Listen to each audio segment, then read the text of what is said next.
I had to bring my British edition of Harry Potter and Half-Blood Prince because I've either lost my American version or one of my kids stole it or something. See, and even this one I had to get last night because one of them had something stuffed in it. So when I refer to page numbers, it's going to be within a ballpark area. I've gone through in each chapter of this. I've tried to put, I think I've got the American edition page number, so some of the pages that I refer to won't be at the beginning of the chapter, and so I'm going to be like within a page or two of having it right, I think. Start with chapter 1. Okay. Now, we've already talked before with book 4 about how book 4 begins differently than the previous 3. Right? It doesn't begin at Privet Drive. It begins at the Riddle House. Then book 5 takes us back to Privet Drive. Book 6 does something different again. Takes us not to the Riddle House, but it takes us to number 10 Downing Street, okay, which is where the Prime Minister lives. So the Prime Minister is in his office, it's midnight, and he gets a visit. And Fudge shows up. And this is around, somewhere around page 3, I think. Okay. Fudge shows up and says, had a bad one too, have you? Okay, excuse me, the Prime Minister asks Fudge that. Fudge has said, what a week, what a week. Fudge, well, yes, of course, I've been having the same week you have, Prime Minister. The Brockdale Bridge, the Bones and Vance murders, 2 names we were introduced to in the previous book. Not to mention the ruckus in the West Country. Some of your people were involved in those things. Of course they were. Surely you've realized that. The Prime Minister is like, whoa, time out. What do you mean? Fudge. He goes on, before we get to Fudge. He goes on and the Prime Minister, we're told what the Prime Minister is thinking. And we're told about the previous meetings between the Prime Minister and Fudge. 4 years ago, 2 years ago, then 3 years ago, what happened? The breakout from Azkaban, etc. Voldemort coming back, etc. And let's see here. To somewhere around page 11.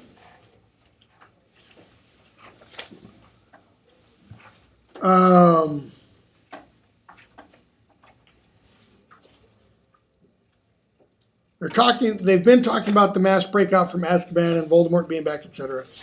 And the Prime Minister says, so I suppose you're going to tell me that he caused the hurricane in the West Country? It was infuriating to discover the reason for all these terrible disasters and not to be able to tell the public. There was no hurricane. Excuse me, trees uprooted, roofs ripped off, lampposts bent, horrible injuries.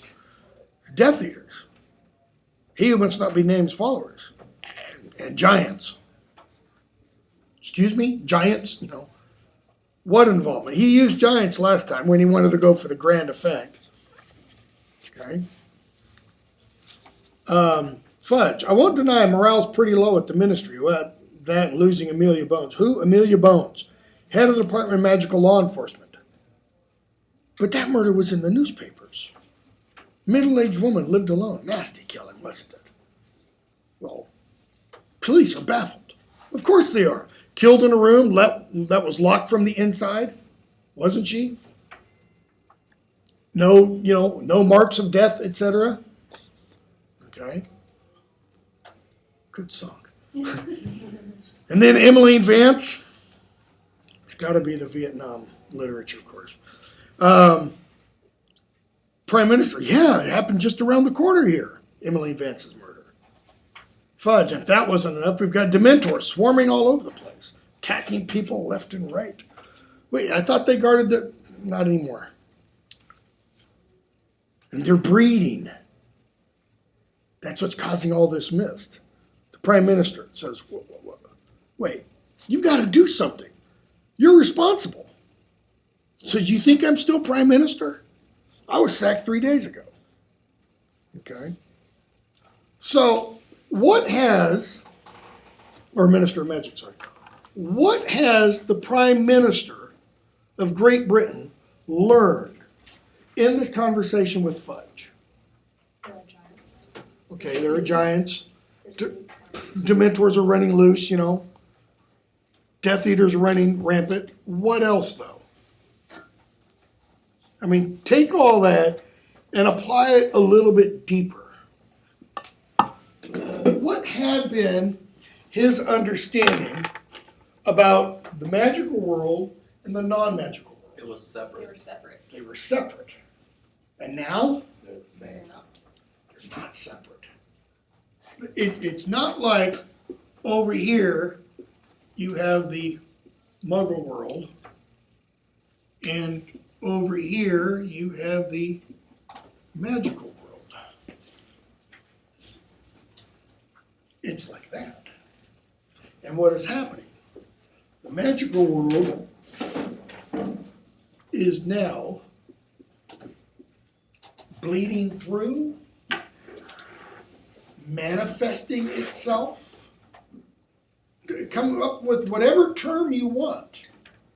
It is as if, to use this kind of image and to look at it from a crosswise section, here's the magical world,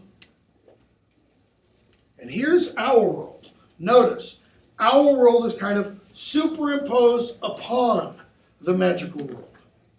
The only thing is, we don't usually see any of this. So, what's another way of understanding this? What do the Dursleys think of the magical world? It's not normal, it's irrational. It's irrational. It's nonsense. Okay? What do they think of this world? It's What are we told? The very first sentence, well, not the first sentence, first paragraph, about the Dursleys. What do they not hold to? Anything that's strange. Anything that's out of the ordinary.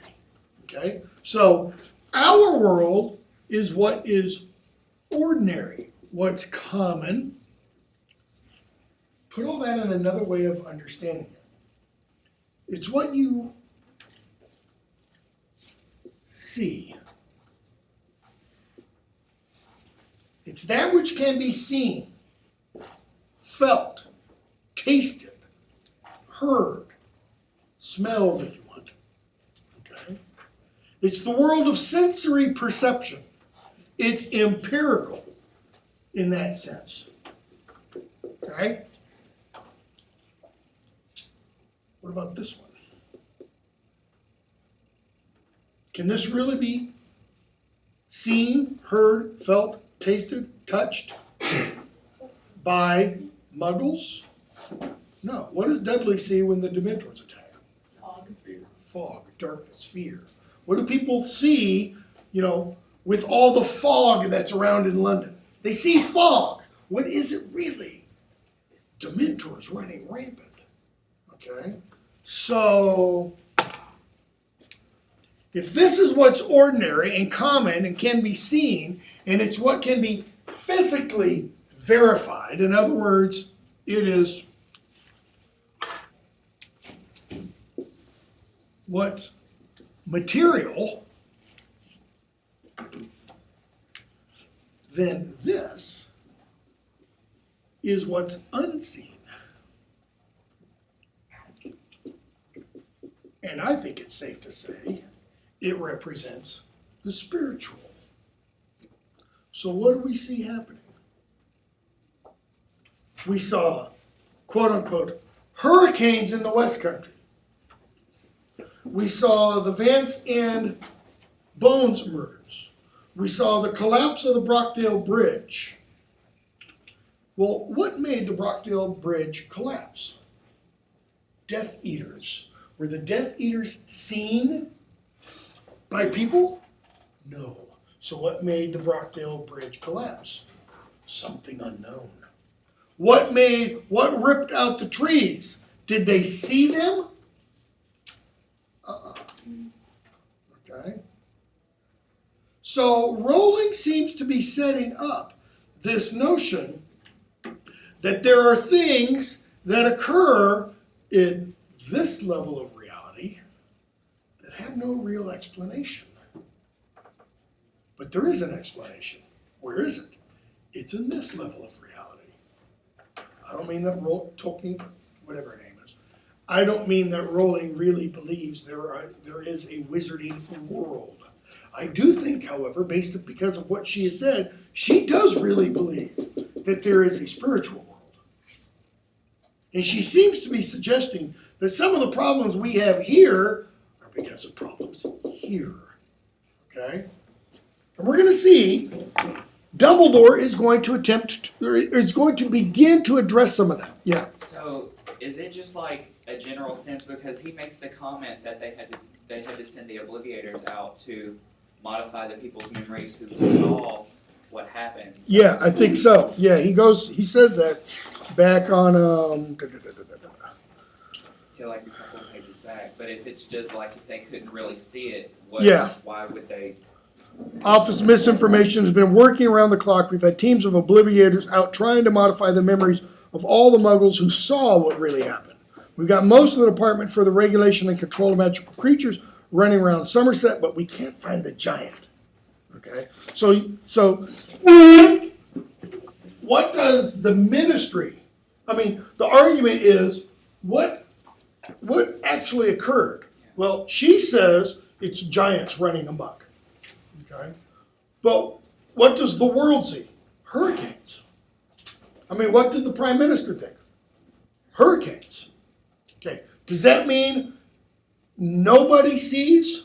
No, because even obviously in our world, if you accept, this is a huge supposition, if you accept that there is a spiritual reality, are there people in our world, our everyday existence, who see that? Yeah, there are people who say they do. Shamans, certain, quote unquote, wise men or spiritual leaders, different spiritual traditions attest to seeing demons and angels okay. So I think that could be, why the Obliviators need to go out, because not everybody is blind to it. Would the Dursleys see it? Do you really think the Dursleys would see a giant? I think their eyes might take that in, but their mind would do what? Refuse to accept it. Yeah, that doesn't make any sense. I cannot see what I think I am seeing. Therefore, because that is not real, why? Because it's not possible in my understanding of the world, I must be hallucinating. And what I really saw was the wind picked up a giant cloud of dust. And I turned it into a giant or something. Okay? So, Fudge introduces him to Rufus Scrimgeour. And Scrimgeour tells the Prime Minister, you're going to have a bodyguard from this point on. Okay? And Scrimgeour tells the Prime Minister that Kingsley Shacklebolt is a wizard. He's like, get out of here. Really, We go on to chapter 2, Spinner's End. Okay. Now, if you think I'm crazy with all the spiritual stuff, you're really going to hate what I do with this chapter.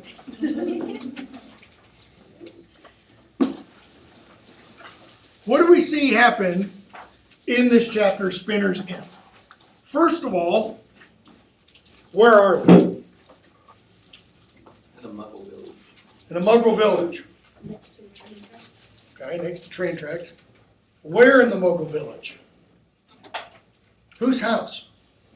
We're in Snape's house. Describe it for me. I don't mean read me the description. I mean just give me a general picture of Snape's house. Boarded and broken windows. Boarded and broken windows. In other words, it's run down, it's ugly, it's decrepit.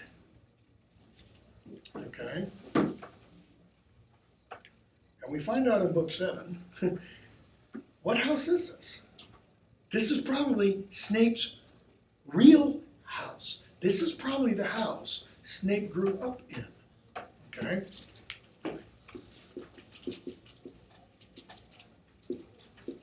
Spinner's End. What does the title mean? Do you refer to like a spinster? I don't think so. Snape isn't, but he's, yeah. I mean, it's possible, but I don't think so. What's a spinner? A weaver? What else? What spins? Spiders spin. What do spiders spin? Webs. Webs, thank you. I mean, it's, not rocket science. Okay.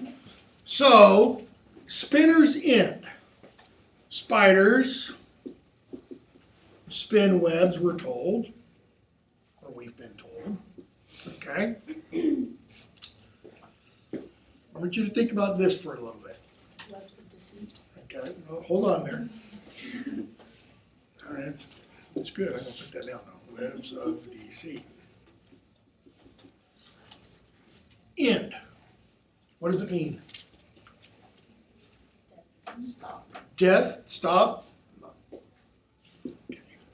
Death. Stop. What does it mean when you get to? I don't think she has one in here. Yeah, these don't have it. The end. Conclusion. Okay? Finish. Is there another meaning of end? We talked about it with Tolkien. Backstop. Means and ends. The ends justify the means. What's the end in that phrase mean? The results? It's not really the result. I mean, it is partially results.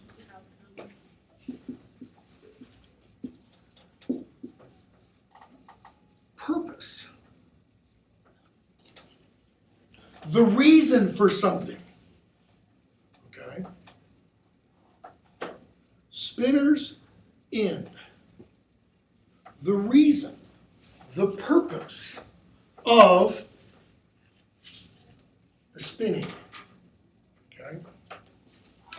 In Greek mythology, you have what are called the Fates. In Norse mythology, you have what are called the Norns. They're essentially the same. Anybody know how the Fates work? One spins the thread, one measures it, and one cuts it. One spins the thread of each person's life. One measures how long that thread is. And one, atropo, snips that thread when it is your time. Okay? And it seems to me Spinner's End is incorporating all of that. Because what is the purpose for them being at Snape's house? The unbreakable vow. Okay, the unbreakable vow. Narcissa is there, Bellatrix is there, Snape is there, and Wormtail is there. And what are they doing? What are they purposing? The unbreakable vow. Okay? But why? Why does Narcissa want Snape to make the unbreakable vow? To save Draco. To save Draco. To preserve Draco. If Draco should fail, you will, and he, agrees to it and everything. Do you think the unbreakable vow has anything to do with the purpose? Well, What are we going to see in book 7? Why does Snape make the unbreakable vow? He's already promised to Dumbledore that he'd kill him. Because he's already made a promise to Dumbledore. So making the unbreakable vow is really nothing. Okay.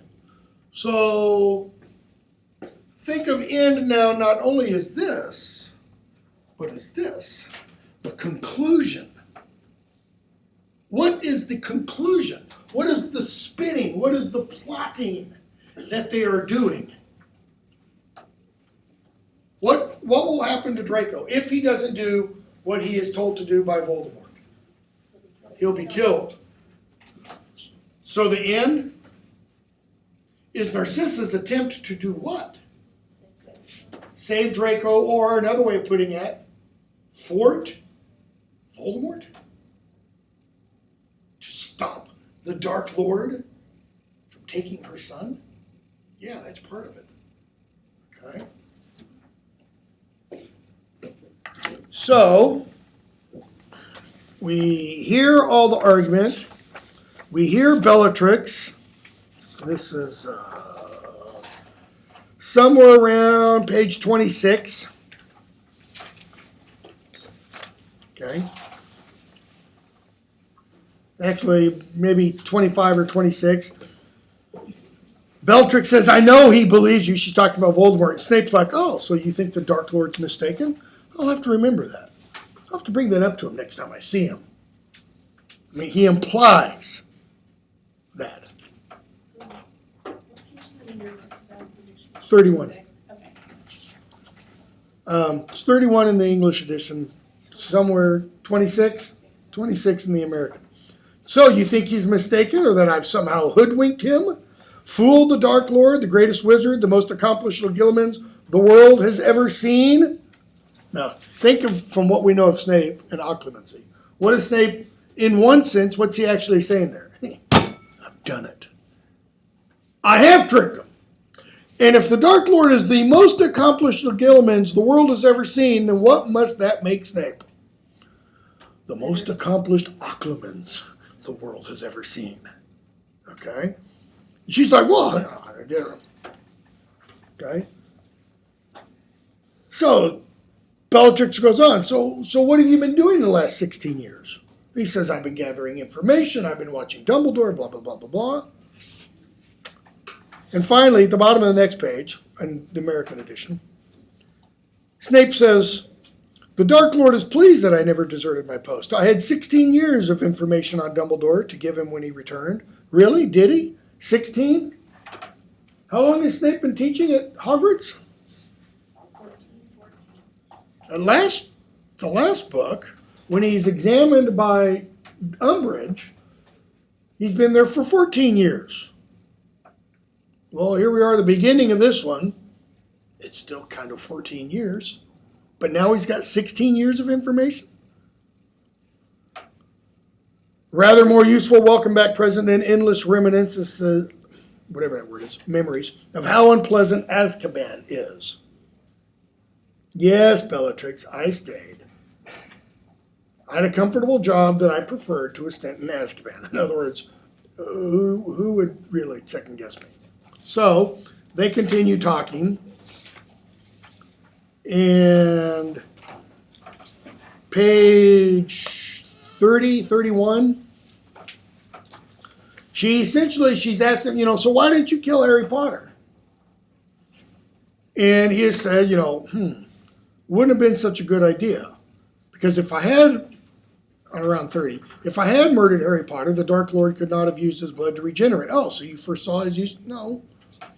I had no idea of his plans, but, it turned out for the best. So now, somewhere around page 31. Snape says, I've played my part well. You overlooked Dumbledore's greatest weakness.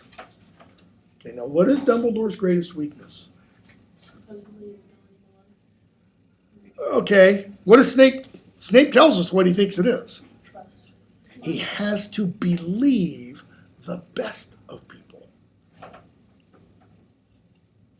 Okay? He has to believe the best of people. So what does Snape do? He says, I spun him a tale of deep remorse, and Dumbledore believed it. I'm pleased to say, however, that Dumbledore is growing old. The duel with the Dark Lord last month shook him. True? No, not at all. He has since sustained a serious injury because his reactions are slower than they once were. Really? Is that why Dumbledore's hand is withered? Because he's slow to react? No. But through all these years, he has never stopped trusting Severus Snape, and therein lies my great value to the Dark Lord. Now, if you can remember back, when you first read this, what was your reaction? Did you go, yes, I knew it, he's a dirty, rotten SOB? Yes. Who didn't think that? Catherine didn't. You didn't. Okay. Bellatrix noticed still isn't happy. So, he and Narcissa make the unbreakable vow, and we go on to will and won't. Harry's, asleep. We get the description of a room. It's a total mess. There's stuff in the Daily Prophet about Harry Potter, the chosen one. Think about that phrase, the chosen one. What's it mean? I mean, the article's about, is Harry Potter the chosen one? Is the prophecy all about Harry? You want another word for chosen one? You're going to think I'm completely wacko.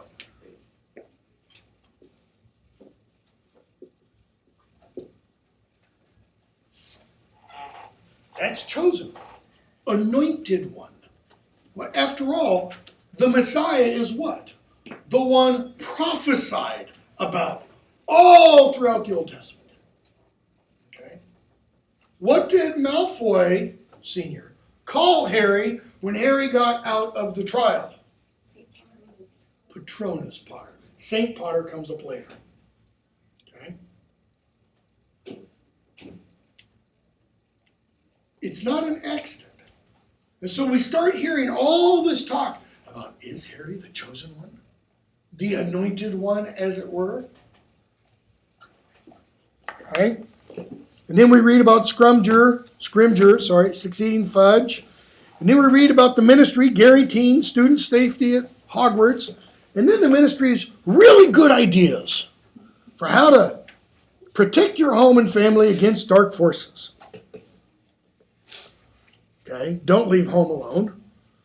Be careful when it's dark outside. Review the security arrangements. Agree on security questions. If you feel that someone has been, acting in a strange manner, contact the ministry, etc., etc. Okay? All these are essentially what? Useless. Restatement of common sense. I mean, think about it. If you know a mass murderer is roaming up and down your street, what do you not do? Leave. You don't go outside, And then we see the letter from Dumbledore to Harry. Harry wakes up. Notice he forgot to tell the Dursleys that Dumbledore was coming. And Dumbledore comes in, and this is around page 44 or so.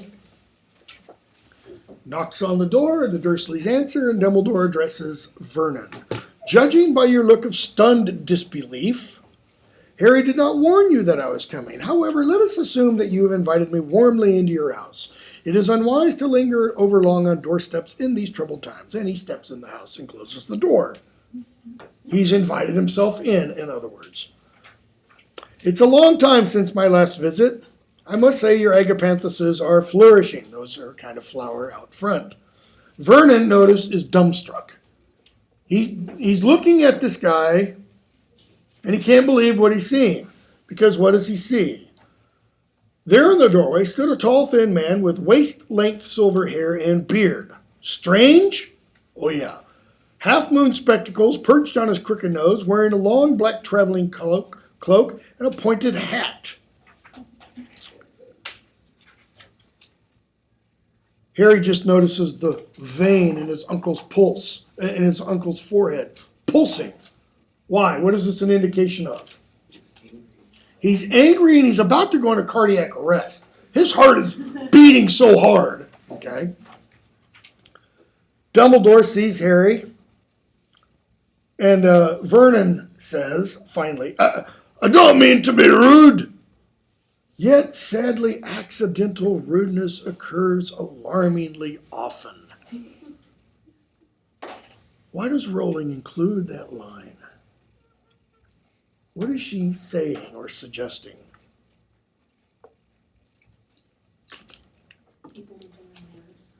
People need to learn better manners. Notice, she's suggesting people don't, for the most part, intend it to be rude. It just kind of comes naturally. Okay? So, Dumbledore introduces himself to Petunia and says, we've corresponded, of course. Really?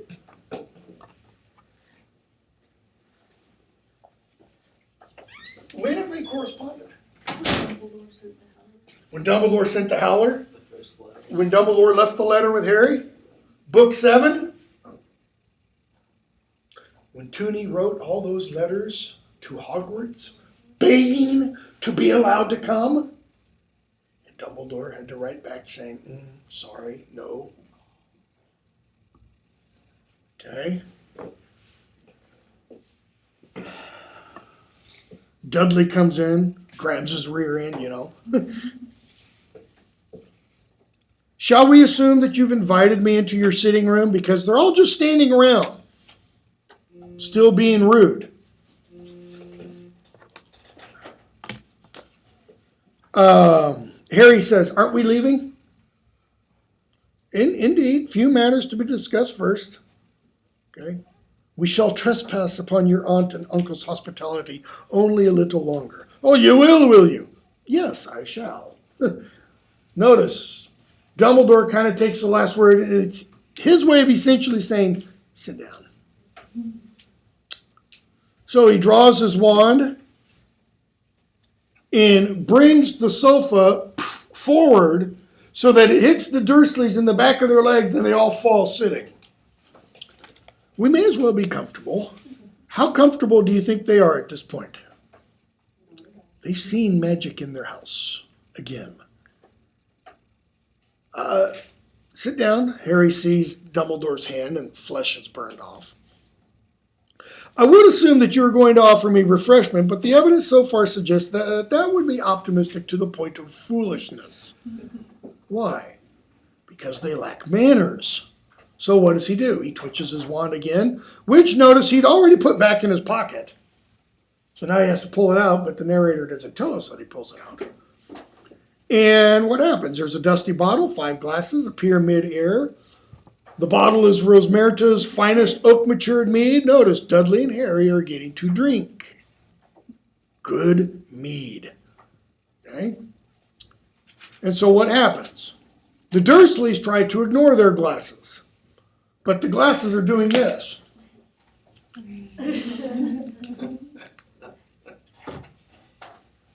And Harry couldn't help but think that Dumbledore's actually kind of enjoying himself.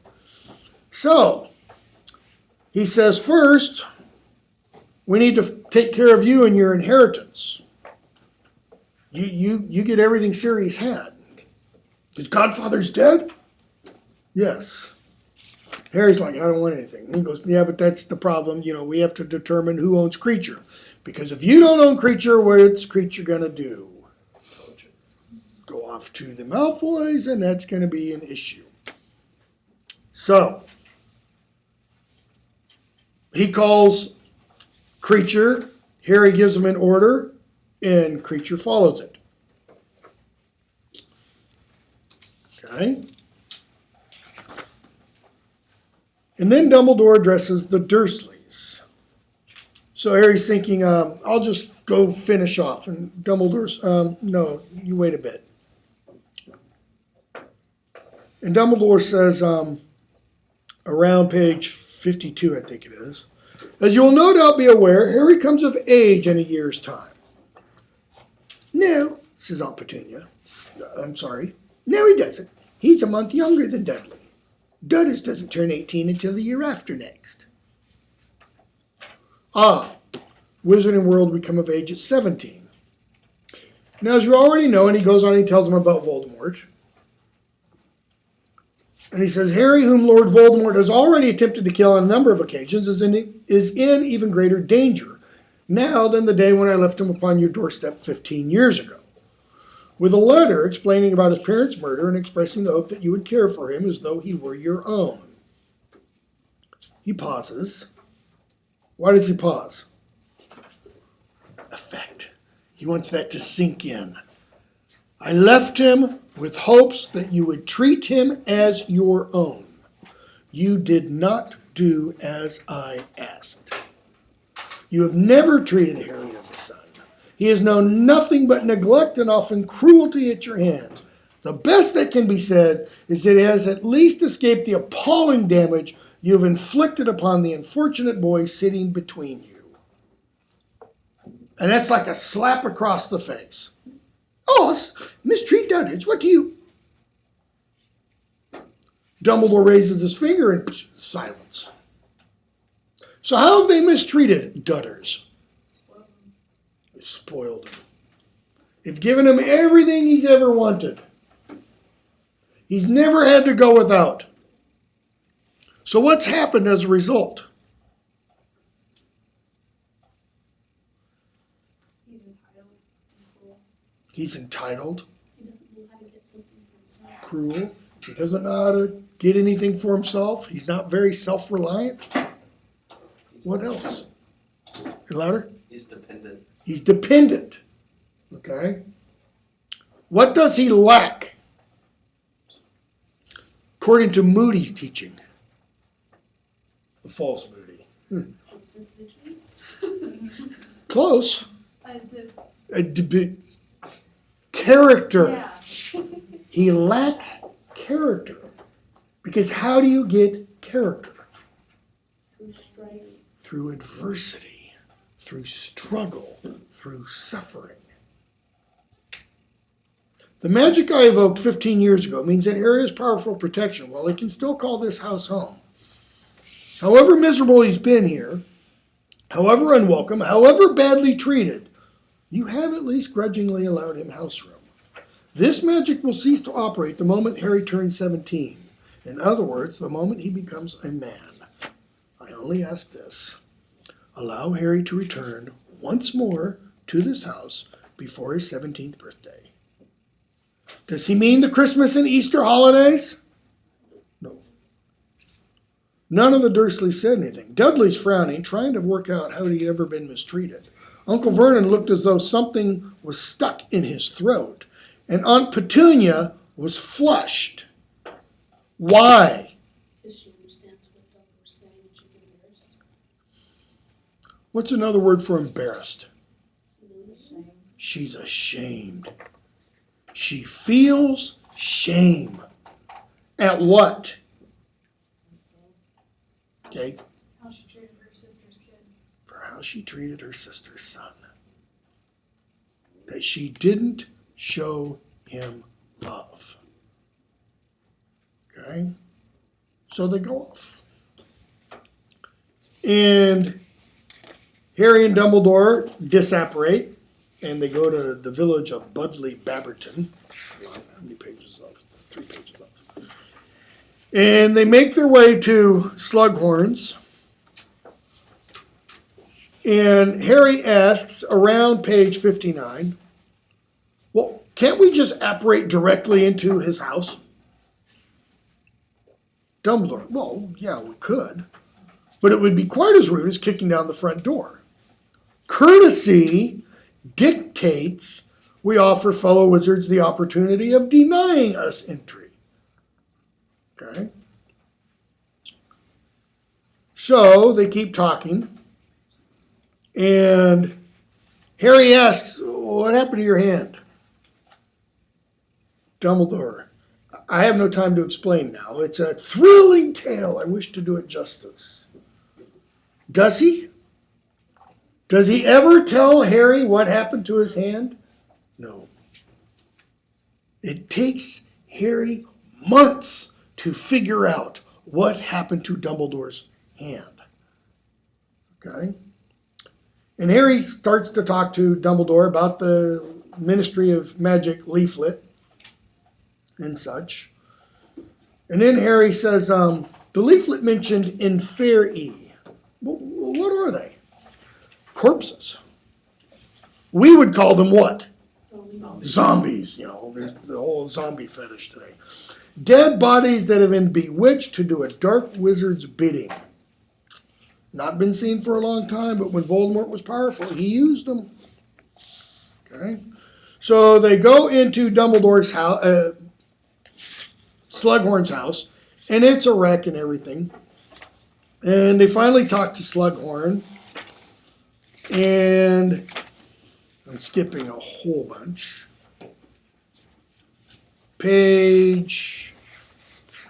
About page 74, I think. What is it for? 77 in the British edition.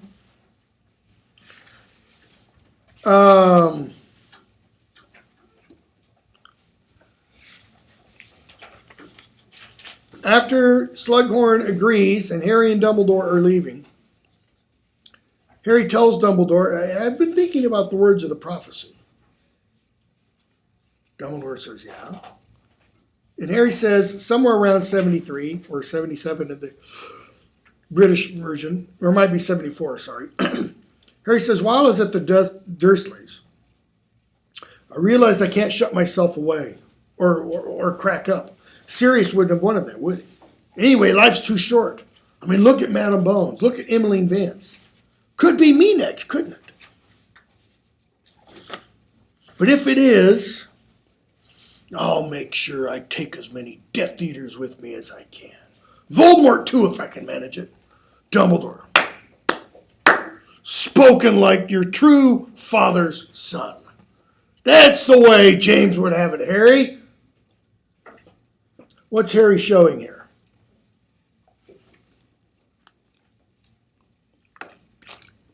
What's he demonstrating? Courage and willingness to face death. Courage, willingness to face death, daring, nerve, all those qualities of a good Gryffindor. I think he's showing something else though too. What? Because he said James and Sirius, and they were a little bit reckless. Okay. He's got this whole thing about revenge pent up. Like he's willing to do anything Okay. to make it right. So is he expressing a little revenge here? Possibly. Bravado? Braggadocio? Is he going a little overboard? Spoken both like your mother and father's son and Sirius's true godson. I take my hat off to you. If I weren't afraid of showering you in spiders. Okay? So then Dumbledore tells Harry, tell your friends. You can trust Ron and Hermione. Okay? You need your friends, Harry, he says, around page 76. But he goes on and says, you and I, we're going to have private lessons. Harry's thinking, yes. This isn't like Snape, man. I mean, this is Dumbledore. Just think what he can teach me. Okay? What will you be teaching me? A little bit of this, a little bit of that.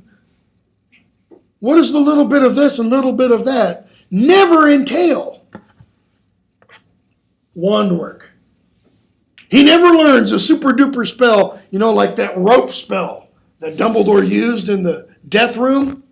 Nah, Harry doesn't get to do that. The stuff he did against Voldemort, nope, doesn't get to learn that either. What does he learn?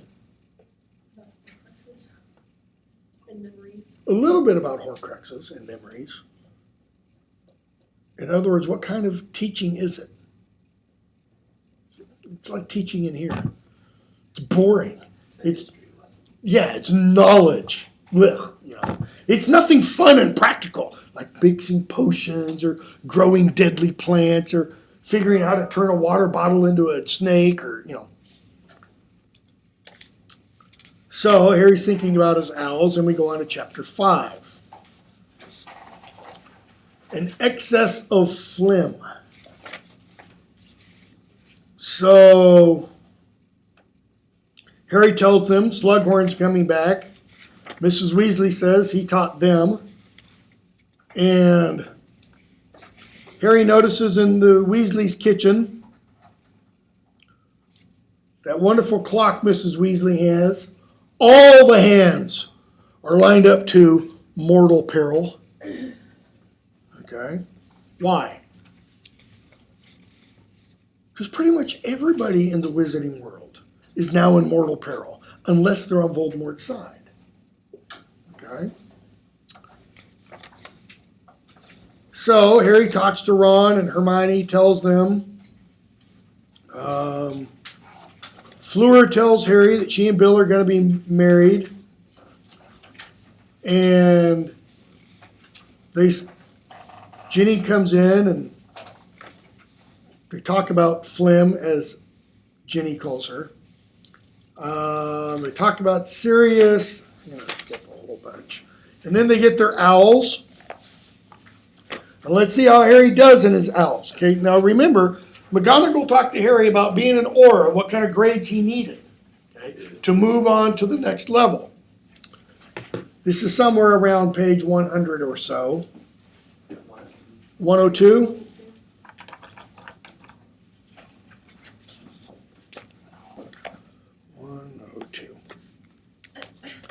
And what does Harry get?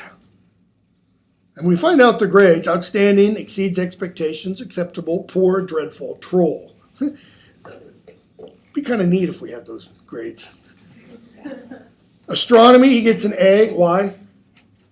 Because he cheats. He gets it from Hermione.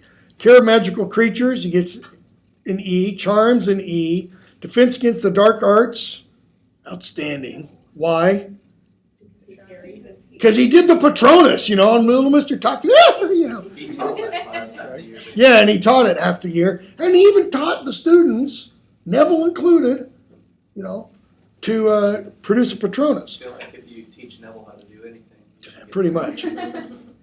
Divination, poor, like anybody cares. Herbology, excellent, exceeds expectations. History, magic, dreadful. Why? Because he passed out and fell asleep and, had a spaz. Potions, exceeds expectations. Transfiguration, pretty good at. Okay. So, what's he thinking? Shoot, I needed an outstanding in potions to go on. That's what Snape expects. So we get Draco's Detour. Okay. How is Diagon Alley different?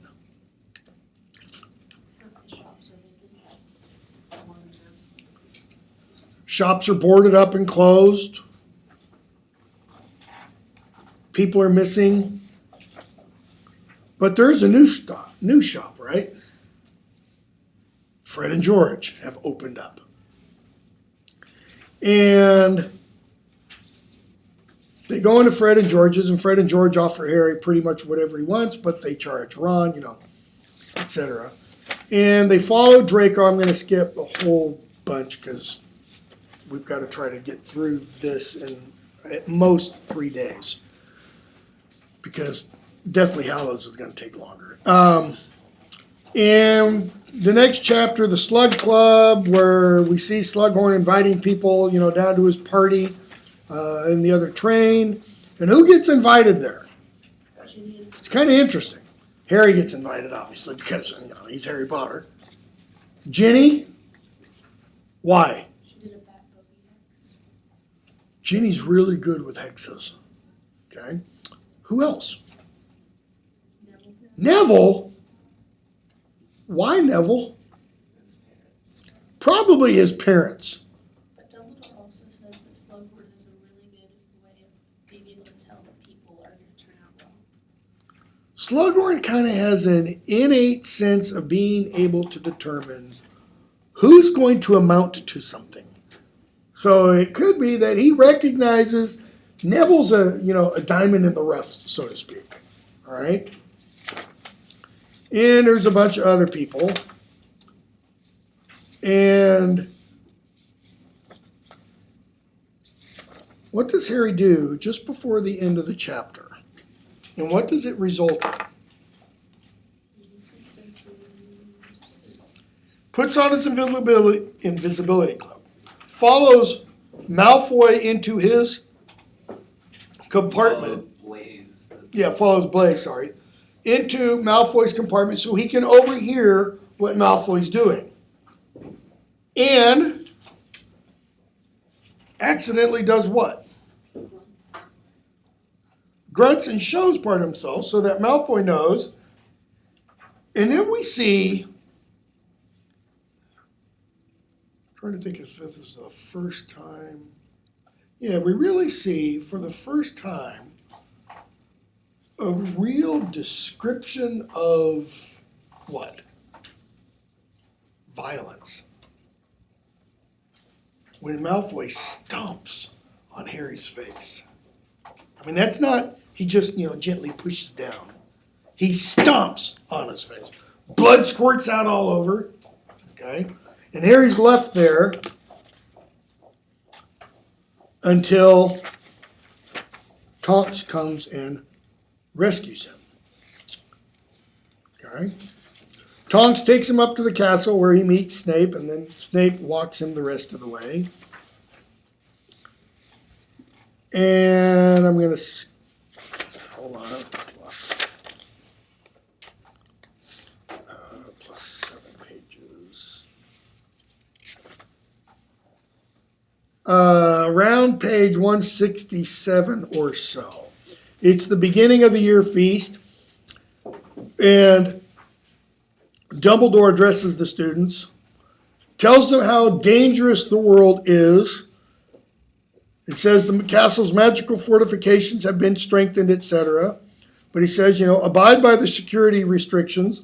Don't try and sneak out of the castle. Okay. And he kind of covers on Harry a little bit. And Harry goes back up to his room and stuff. He talks to Hagrid. And we get chapter 9, the Half-Blood Prince. Okay. Harry finds out he can take potions. And on page 73 or thereabouts, Harry's speaking with McGonagall because she's going over their new class assignments. And she's talking with Neville at this point. And Neville says, he wants to take Transfiguration. And she's like, why, dear? You've never seemed to like it. You're not very good at it. And then he mentions something about his grandmother. And she says, humph, it's high time your grandmother learned to be proud of the grandson she's got, rather than the one she thinks she ought to have. Particularly after what happened at the ministry. Okay? Why particularly then? What did Neville do? Okay, survived. What else? It's more than that. He took on Death Eaters. How old was he when he took them on? 15. And he took on Death Eaters along with the other 5 kids and managed to do what? Hold them off. I mean, they were doing a pretty good job until the members of the Order of the Phoenix arrived. I mean, they kept them at bay. They protected the prophecy. So she's like, Neville, dear, you need to start thinking better of yourself. Look at what you've done. Okay, part of that, keep in mind, is look at the teacher he had for Defense Against the Dark Arts to learn the spells he was able to use. Okay, so she says, no, you're not coming into my new class. Why not a Newton Charms? Well, my grandmother thinks Charms is a soft option. Take Charms. I shall drop Augusta. Notice she uses his grandmother's first name. A line reminding her that just because she failed her charms, Al. Ooh! What does that do to Neville? Whoop. He's better at something than his grandmother is. The subject is not necessarily worthless. Smiling slightly at the look of delighted incredulity on Neville's face, she goes on. In other words, it worked. That's the confidence booster Neville needed. Okay? So, Harry says, but I didn't buy a potions book. Don't worry, Slughorn will have some. Page 177. They go on to Snape. Snape is now teaching what? Defense against the dark. He goes in there, you almost expect drool coming out of his mouth because he's so happy, right? The dark arts, he says, 169 in ours, are many, varied, ever-changing, and eternal.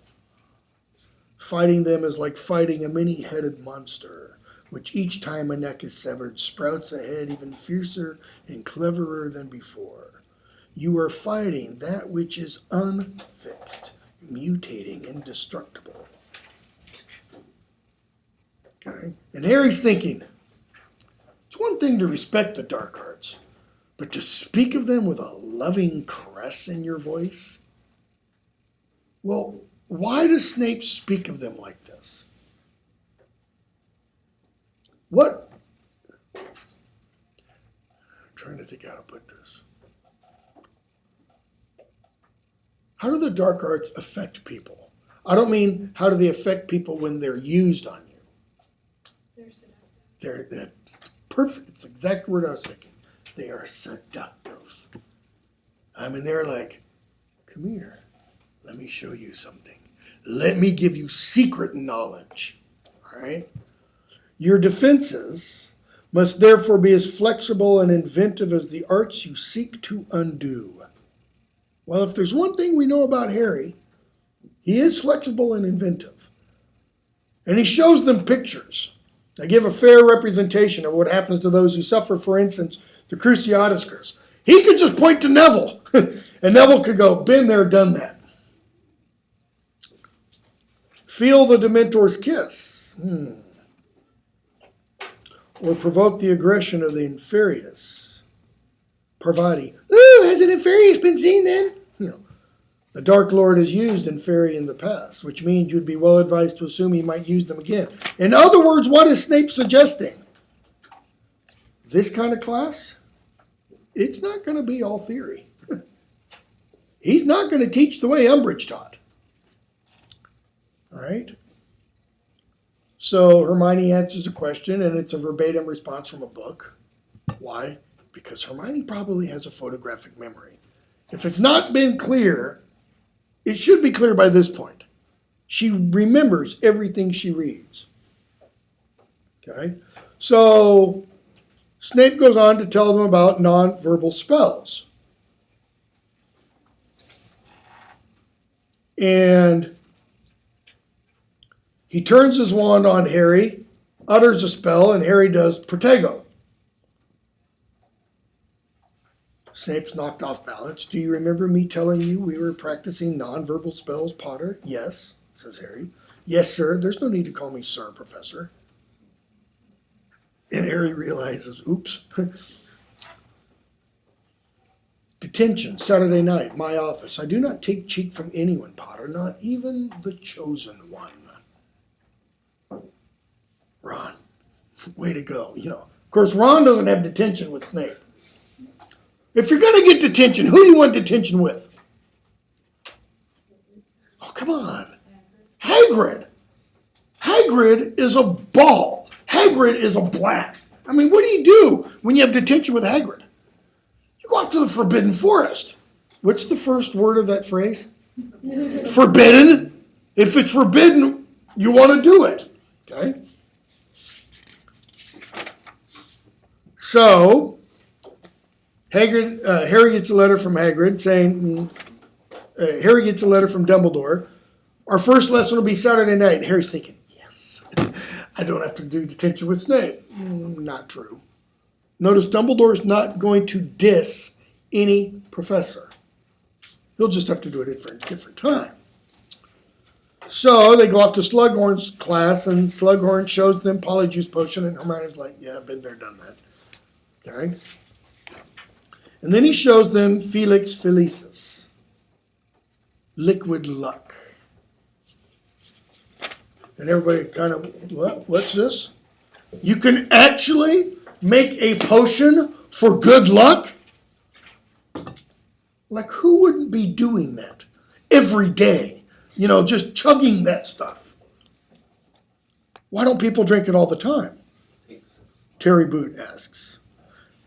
Because, you know, too much of a good thing, highly toxic in large quantities.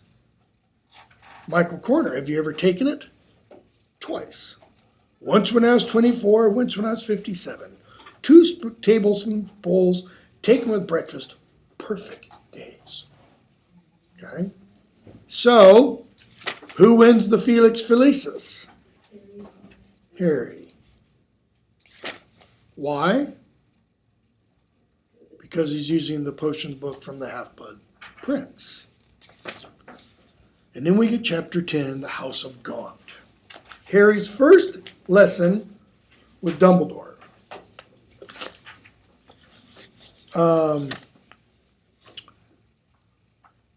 And Dumbledore says, man, you've been busy. You already got your first detention. How long have you been at school? A week? Don't worry, you'll do your detention next time. So he says, Harry, I've decided it's time now for you to know what prompted Lord Voldemort to try and kill you 15 years ago. Harry says, you said you were going to tell me at the end of last term that you're going to tell me everything. Notice, his defenses go up. You didn't tell me everything? Dumbledore, and so I did. Calm down. I told you everything. Told you everything I know. From this point forth, we shall be leaving the firm foundation of fact and journeying together through the murky marshes of memory into thickets of wildest guesswork. In other words, what Dumbledore thinks about Horcruxes, it's supposition. It's a guess. What kind of guess is it? It's a pretty good guess. It's based on a lot of evidence. Okay?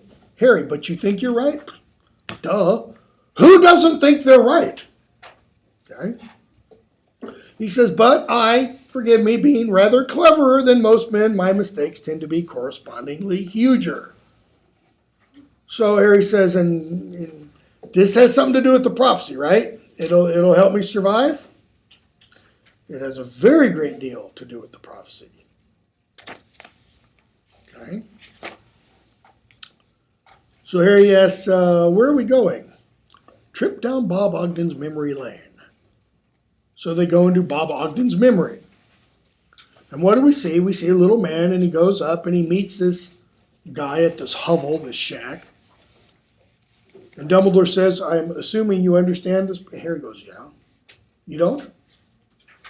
Parcel talk. Ah. So what does Harry see?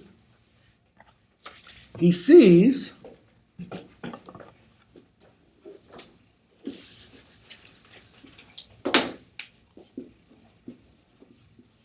Marvolo, Gaunt, and Morphin, Gaunt, and Merope, Gaunt. Father, son, daughter. Describe the Gaunt family. Slightly deformed. Okay. Are they literally slightly deformed?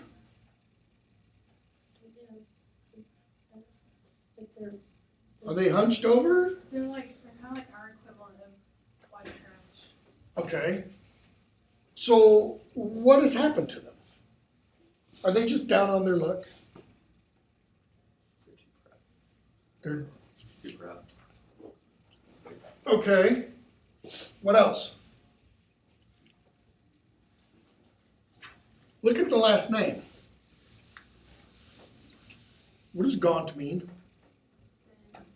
Thin, lacking substance.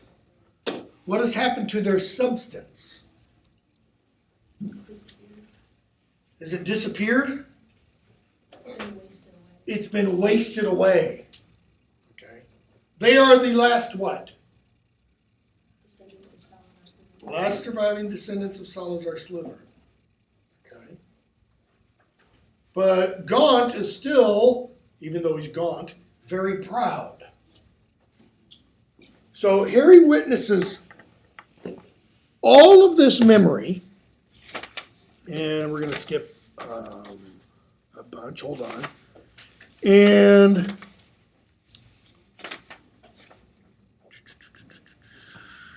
we find out Maripay's been looking after the son of the squire up the hill, etc., etc. And on about page 201, 202, 200 to 202, finally, Harry asks, what happened to the girl? Maripay, whatever her name was. Oh, she survived. Dumbledore says. Harry, Marvolo, that's right. Glad to see you're keeping it. So that old man was Voldemort's grandfather. Very good. His son Morphin, his daughter Maripay. Okay. He was, as you saw, left in squalor and poverty with a very nasty temper, fantastic amount of arrogance and pride, couple of family heirlooms. Harry, so Maripay, she's Voldemort's mother? Yes. And we also saw Voldemort's father. Did you notice? The Muggle Morphin attacked the man. Very good. Tom Riddle Sr. And they ended up married? I think you're forgetting Maripay was a witch. I do not believe her magical powers appeared to their best advantage when she is being terrorized by her father. Okay. Can you not think of any measure of Maripay, Harry, Imperius Curse? No. Love potion. Very good. I'm inclined to think she used a love potion. It would seem romantic to her. Okay. So he keeps going on. Harry, about page 212. And she died, didn't she? Wasn't Voldemort brought up in an orphanage? Yes, indeed. He says, we got to guess a little bit here. He said, but here's what I think would happen. They got married. She got pregnant. And she removed the enchantment. Okay. Next page. Harry, but she did have his baby. But not until a year after they were married. Tom Riddle left her while what went wrong? Why did the love potion stop working? More guesswork. I believe that Maripay, who was deeply in love with her husband, could not bear to continue enslaving him by magical means. I believe she made the choice to stop giving him the potion. Why? Perhaps, besotted as she was, she convinced herself that he would love her. And what happened? He stopped taking the potion and pooh, out the door. Okay? He never saw her again, never troubled to discover what became of his son. And Harry says, and this has something to do with the prophecy. Right? Dumbledore, yep. And I can tell Ron and Hermione everything, right? He goes, yep. And Harry goes, one more thing. That ring, yes. You were wearing it when we visited Professor Slughorn, so I was. Isn't that the same ring Marvolo Gaunt showed Ogden? Very same. Have you always had it? No, I acquired it very recently. About the time you injured your hand? Yeah, around that time, Harry. How exactly? Goodbye, Harry. I read somewhere that Riddle can't love because he was conceived under a love potion. I think it was on Potter. Tom Riddle Sr. can't Not love? Voldemort, because he was conceived under a love potion. That's an interesting thought. Did Rowling say that? I'm It pretty was sure on, it was on I think she did, yeah. If it's It on was on Pottermore, then Pottermore. it would have come from her, That's her because all the website. extra. Oh, yeah, sorry, Pottermore. I thought you said all another the extra site. stuff Yeah. on there comes from her. Yeah.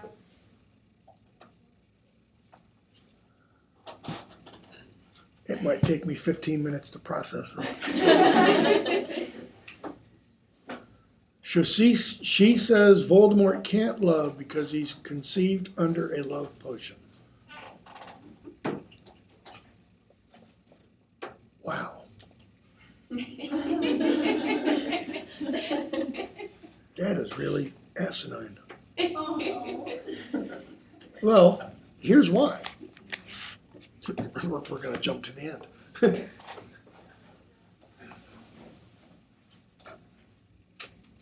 Wow, that is amazing.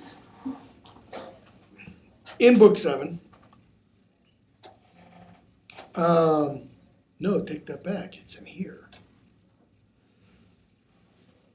When Voldemort comes back and asks to teach. Hold on just a second.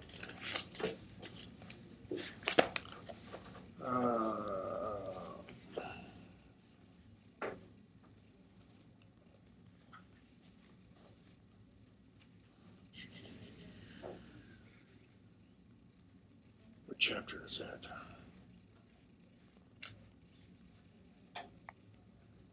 When Voldemort comes back and asks to teach,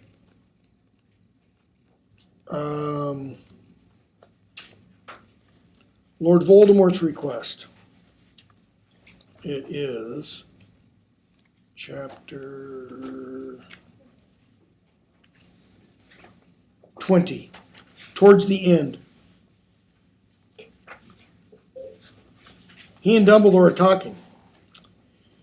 And Voldemort says, I push the boundaries of magic further perhaps than they've ever been pushed. Dumbledore, some kinds of magic, of some kinds, Tom. Of others you remain woefully ignorant. Oh, no, not again. Love. The old argument.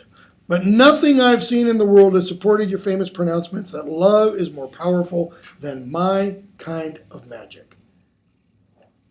If it is impossible for Voldemort to love because he was born under a love potion, this is asinine.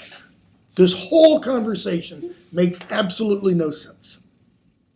Why should Dumbledore attempt to convince Tom Riddle that love is more powerful if it is physically, spiritually, emotionally, all these impossible for Voldemort to love?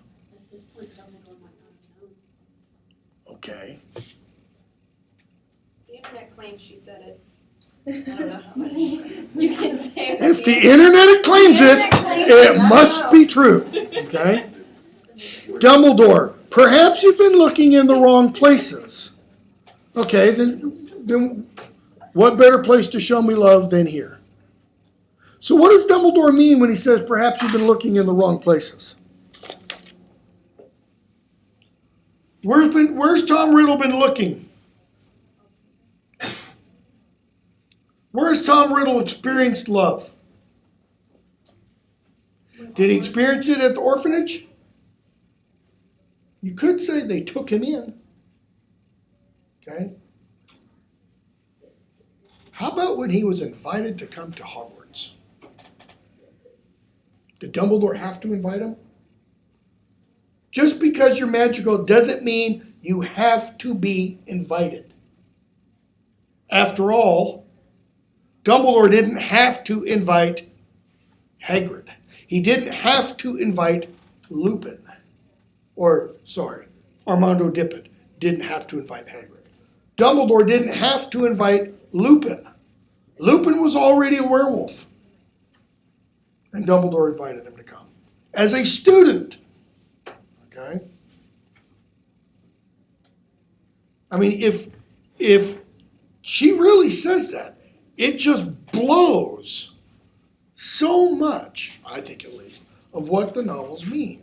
Especially what Harry offers Tom Riddle at the end of book 7. When he says, try for some remorse. Be a man. Because what he's really saying there is feel some love. And if Tom Riddle is impossible to feel love, that's like telling a blind person, open your eyes. Think about that. It's like telling somebody born with no legs, get up and walk. physically impossible. Okay. If it's impossible for Tom Riddle to love, then everything Dumbledore tells him is cruel. I mean, really cruel. Although he might not know at the time how he was conceived. Okay. But, To J.K. Rowling? Yeah. This is why I'm going to beat this horse till there's no flesh left on it. The difference between Rowling and Tolkien. Tolkien sticks with and finishes. He fine-tunes everything. He's really, I'll use this term. He's an artist. Rowling isn't an artist. She's a slapdash painter. She wants to get the damn walls covered. Tolkien, he wants to make sure every little hole in the cement block has paint on it. Okay? Doesn't mean she's no less a storyteller. She is a great storyteller, but she's not a great wordsmith. Okay? Back to chapter 11. Hermione's helping hand. Let's see. I've got to get through more of that.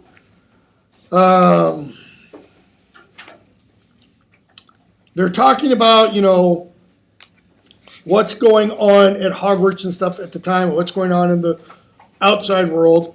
And Ron makes the comment around page 221, we've got Dumbledore. Hermione, I don't think we've got him all the time. And she says, haven't you noticed up at the high table? He's not always there. So where is he when he's gone? Okay.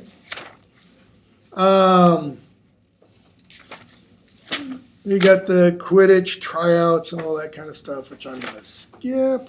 Hermione helps Ron. Page around 233. Okay. They're talking about the search of the Malfoys' home. And Harry says, that he told Mr. Weasley about Draco and what Draco was trying to get at Borgin and Burke's. And Hermione's like, but how could Draco have brought something, Harry? We were all searched when we arrived. Harry, were you? I wasn't. Oh, no, you weren't. Of course not. You were late. Well, Filch ran over all of us with secrecy sensors when we got into the entrance hall. Any dark object would have been found. Well, that's kind of interesting. Why is it appropriate that Harry wasn't searched then? Because he's a Horcrux is a dark object. Okay. So would the secrecy sensor have found the Horcrux in Harry? I think probably, and that's one of the reasons why he's not searched. Okay. Go on, Silver and Opals. They go off to before they go off to Hogsmeade. What do we see? Second page of the chapter. Harry's been practicing spells from the Half-Blood Prince. Harry had already attempted a few of the prince's self-invented spells. There had been a hex that caused toenails to grow alarmingly. He tried this on Crabbe in the corridor with very entertaining results. Okay, think about that spell. You're walking around, you're wearing your shoes, and somebody uses a spell on you, what happens? Your toenails grow alarmingly fast. What's the net effect? Okay, claws on your feet. You've got shoes on. It's gonna start going backwards. It gets painful. Have you never worn shoes that are too small? Especially if you haven't clipped your toenails recently? It gets painful. And he used this to very entertaining effects. What does that show? How old is Harry? 16. I like the style. Yeah. There is a little bit of James still there. Okay? He used a jinx on Argus Filch that glued the tongue to the roof of the mouth. Okay? And then he uses Levicorpus on Ron in his bed. Ron's hanging from the... Harry's like, sorry, hang on, I'll let you down. He finds the potion book, and what's he doing? Praying that this was the counter curse. Harry thought Libericorpus with all his might, and Ron falls. Okay? So, Hermione wants to know, who is this Half-Blood Prince? I think he's a dodgy character. I don't think you ought to be using this stuff. And Hermione then says, around page 241, I think it is, I don't think this is a very nice person.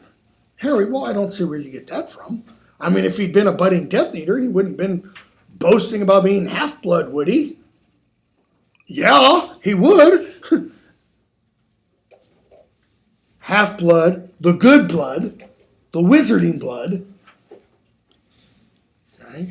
I also think it's funny that Harry's like arguing that he needs to trust this half-blood prince when he's actually more along the lines of arguing not to trust. Yeah, and that's it's a very good comment. Because he's arguing why he needs to trust this person, and on what basis, what evidence should he trust this person? What does he know about the Half-Blood Prince? Okay, he's half-blooded, and he makes up his own spells. What kind of spells and potions? Not very nice ones. So what does he know about this Half-Blood Prince? Very little, other than most of the spells and potions are hexes and curses. Okay? Well, in the next book, he's going to have a problem trusting somebody. And that somebody is Dumbledore. Why should he trust Dumbledore? He has 6 years of experience with Dumbledore. He has 6 years where Dumbledore never failed him. And all of a sudden he's having trouble just because he's dead, trusting Dumbledore? There seems to be a disconnect there, a problem. Because in this book, he has no problem believing in the Half-Blood Prince. In the next book, he has huge problems believing in Dumbledore. And he's going to start thinking, oh, so that's all I got to do? I just have to trust, I just have to believe, I just have to choose what to believe? Yep. I think the potion book of the Half-Blood Prince is what teaches him not to trust blindly because he finds out with Snape. Is it? What did Mr. Weasley teach them in their second year? Don't trust something that you can't see. Don't trust something that you don't know where it keeps its brain. Okay? We'll stop there and we'll pick up somewhere in Silver and Opals when we come back.